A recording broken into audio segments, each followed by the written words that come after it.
മഴയും വചനപ്രഘോഷണവും. വിശുദ്ധ അന്തോണീസ് വചനപ്രഘോഷണത്തിനെത്തുമ്പോൾ വൻ ജനക്കൂട്ടം വന്നണയാറുണ്ട്.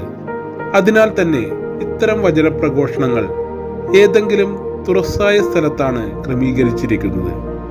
ഒരിക്കൽ ഫ്രാൻസിലെ ബോർജിസ് എന്ന പട്ടണത്തിൽ വിശുദ്ധ അന്തോണീസ് പ്രസംഗിക്കാനെത്തി. വേനൽക്കാലം ആയതിനാൽ മഴയെക്കുറിച്ചൊന്നും പേടിക്കാനില്ലായിരുന്നു. പ്രസംഗം തുടങ്ങുമ്പോഴൊക്കെ വളരെ പ്രശാന്തമായ കാലാവസ്ഥയായിരുന്നു. എന്നാൽ അധികം താമസിയാതെ തന്നെ ആകാശം മേഘാവൃതമായി. മഴ വരുന്നത് ഉറപ്പായതോടെ ജനം അസ്വസ്ഥരായി. ജനങ്ങളുടെ വികാരം മനസ്സിലാക്കിയ വിശുദ്ധ അന്തോണീസ് ശാന്തമായി പറഞ്ഞു, ആരും പരിഭ്രമിക്കേണ്ട. ഒരു തുള്ളി വെള്ളം പോലും നിങ്ങളുടെ ദേഹത്ത് വീഴാൻ പോകുന്നില്ല.